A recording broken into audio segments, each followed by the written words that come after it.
The First World War brought about sweeping changes within aviation and how the airplane was seen as a weapon of war. Originally looked at as nothing more than a basic tool for reconnaissance by many in the best case, and a useless toy in the worst, the war began with only a handful of serviceable aircraft in the armories of the involved nations.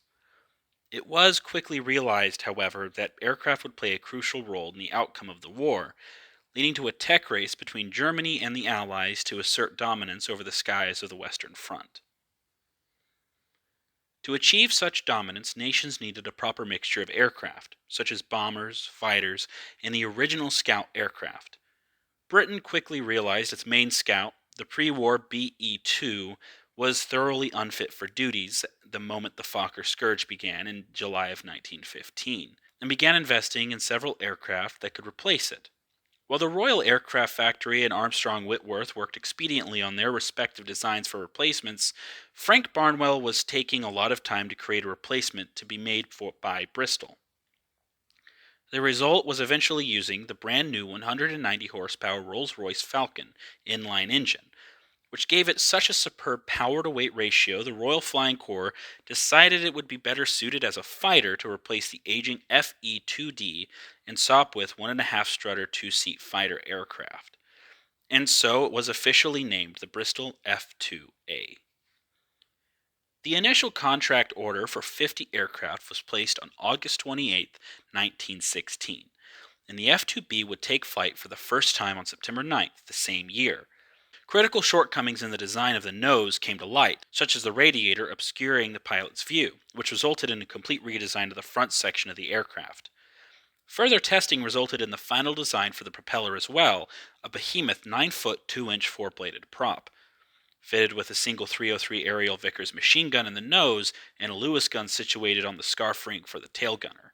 52 Bristol F2As were delivered to the Royal Flying Corps in total before the production started on the F2B, which ended up having a couple major changes for improving the aircraft. The four-bladed propeller was replaced with a standard two-bladed type, and the engine was changed to a Falcon 2 before being once again upgraded to the Falcon 3, which had 275 horsepower and gave the F2B a 10 mile per hour speed advantage over the F2A, and it could climb to 10,000 feet 3 minutes quicker. Although it may not sound like much, British pilots would soon discover just how important those improvements were. This resulted in a top speed of 123 miles per hour, a total range of 369 miles, a max service ceiling of 18,000 feet, and a climb rate of nearly 900 feet per minute. The maximum takeoff weight of 3,243 pounds also allowed the fighter to serve as an early multi-role aircraft by equipping it with small bombs to drop on the enemy below. Although the first F2As began reaching the front just before Christmas of 1916, they wouldn't see active combat until April 5, 1917. Led by William Leaf Robinson, the 6 F2As flew their mission into German territory to support the Arras offensive being launched that day. Rather quickly, they ran into 5 Albatros 3s from Jasta 11, led by ace Manfred von Richthofen, the Red Baron.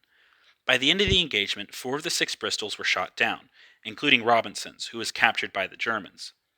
This pattern of ineffectiveness with the F2As would repeat multiple times, and the new fighter experienced its fair share of grief during the infamous Bloody April. However, as the F2B with the Falcon 3 engine became more common, the doubts pilot had in the new Bristol biplane vanished as they found it able to even outmaneuver the usually more agile single-seat fighters, and aces quickly sprung from the squadrons using the two-seater biplane, including Canadian Andrew Edward McKeever, who would eventually shoot down a total of 30 aircraft by the end of the war. The F2B would also go on to be one of the first aircraft equipped with radio equipment in late 1918, with the 11th Squadron being the first to properly implement it. The squad leader would have the transmitting radio with all others only able to receive, allowing the one-way transmission of orders. Experiments with parachutes were also accomplished, along with many other aerial experiments, until the end of the war. By the end of the war, over 1,500 F2Bs had been delivered, and a further 4,000 would be produced until production was officially halted in 1927. After the war had ended, Britain would continue using the F2B as a multi-purpose airplane across its empire, mostly as a light bomber in the Middle East and India, being fitted with a radiator made for the higher temperatures there. The F2B was also considered for a carrier-based fighter, and tests were done on the flight deck of the HMS Eagle before the idea was scrapped. Britain would eventually retire its last F2B in 1932. By then, the F2B had seen use across the globe. Poland had purchased over 100 of these aircraft, and 40 of them were even used during the 1920 Battle of Warsaw against Russia. Honduras had even purchased one in 1921, becoming the nation's first military aircraft, before it was burned in an attempted revolution in 1924. New Zealand would purchase a total of 7 F2Bs, and remained the last official operator of the aircraft until they, too, retired the long outdated biplane in 1936, only 3 years before the outbreak of World War II. Unlike many fighter aircraft, the Bristol F2B was never fully converted into a solely trainer aircraft, and when the last one was retired, it did so as an airplane equipped for combat, which is unusual for a military airplane as old as the F2B was in the 30s.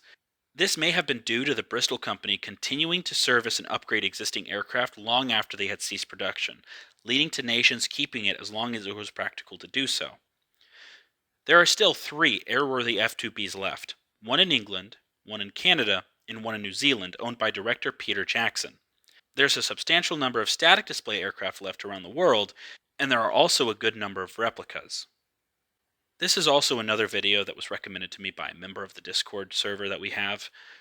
And honestly, I was really surprised to not see a lot of videos or anything about this subject, as I didn't really want to duplicate anything someone else had said plenty of times before, and wanted to sort of have a unique perspective. So to be able to do what I wanted with the script was pretty nice, and it led to a shorter video than I was expecting, but kind of good to have a break from the longer form videos that can take a while to not only make, but also will be a bit for you to sit down and listen to. This is the 3rd episode in what will be a weekly series throughout this year and hopefully all the way through next year as well. And I look forward to releasing the next ones for you guys to see. Next week, I'll be discussing the AEG J1 type armored biplane, which you heard about the first time in episode 1 about the aerial flamethrowers, which you can go ahead and watch up here. Thank you all for watching and supporting the channel. If you liked the video, be sure to like, comment, share with your friends, and subscribe to the channel if you already have.